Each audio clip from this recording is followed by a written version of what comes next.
What's up troop, it's Unders, and in this Logic Pro tutorial I'm going to show you how to do the reverse vocal sweep effect in Logic, and it will sound like this.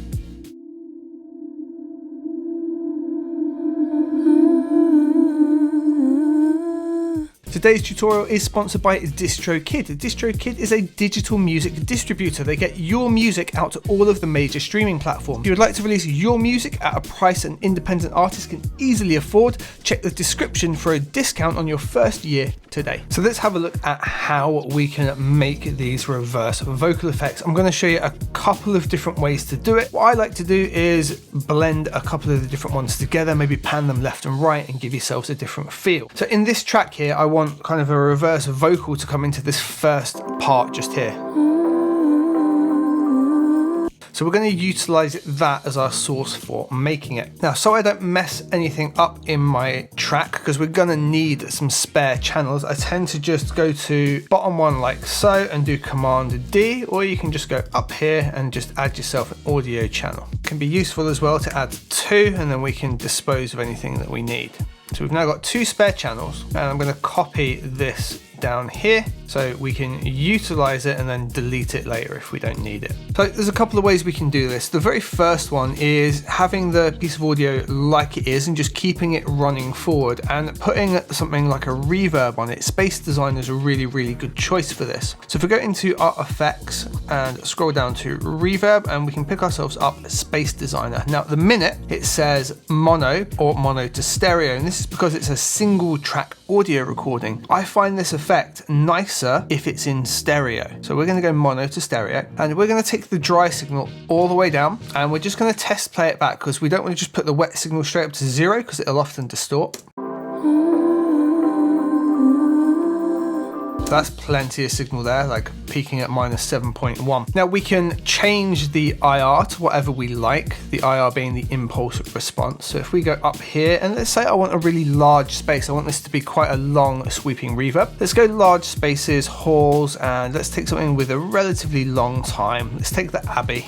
Now we want pre-delay to be 0. Size is going to be a preference on how you want it to sound more than anything. Let's just loop around this and have a listen.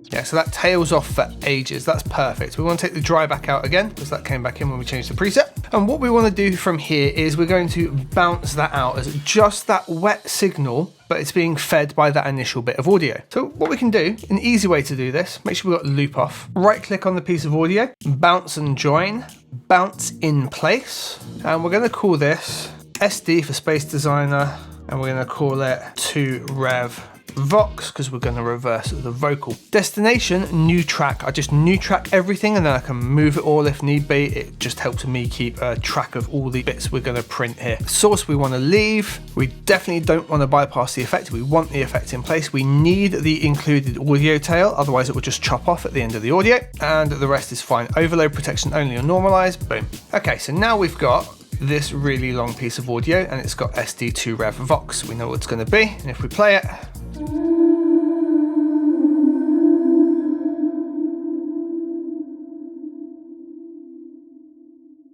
all right. So now, if we've got Inspector open, if you don't see this on your left-hand side, just press I and it'll pop open for you. Have that piece of audio selected, boom, just hit reverse. And what I'm going to do now is actually chop this. I don't want all of this bit.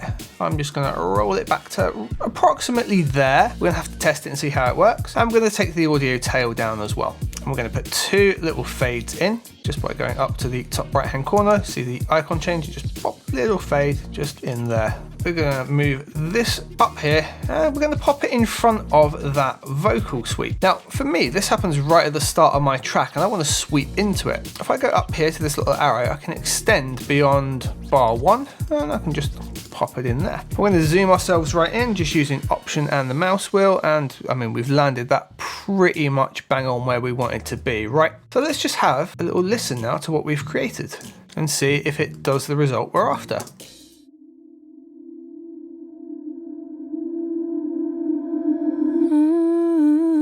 All right, so it kind of builds up. Now you can then gauge how much of the vocal you want in, or you could have it so it fades out like this and you've got more of a transition.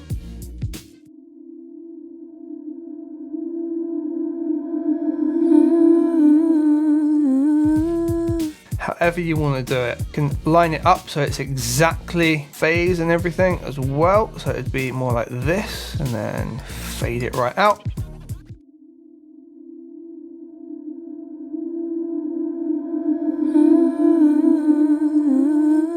There we go, and that gives us a really nice, easy transition there. And notice how stereo it is as well, even though we've gone from that mono signal.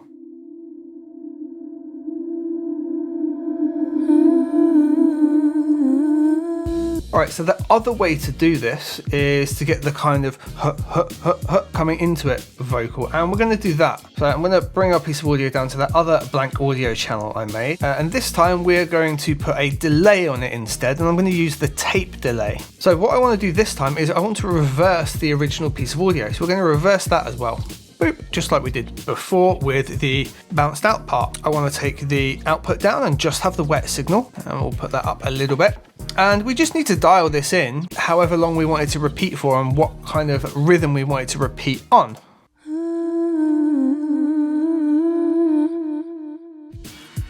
So let's say that's roughly what we want. What we're going to do now is the same process. We can right click, bounce it in place. You can just use Control B as well.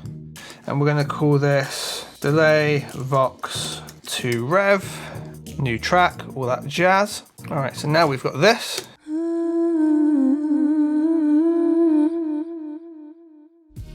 All right, and I don't want all of this bit, I just want the ramp up again. So I'm going to trim that off and reverse this back so it's now facing the right way. And we're going to do the same thing. We'll pop this up here next to it with our other one. And we're going to time this so it comes in with you. So just zoom ourselves in, get that roughly to there and roughly to there. Let's give it a nice fade off. And overall, let's have a listen to our reverse vocal effects.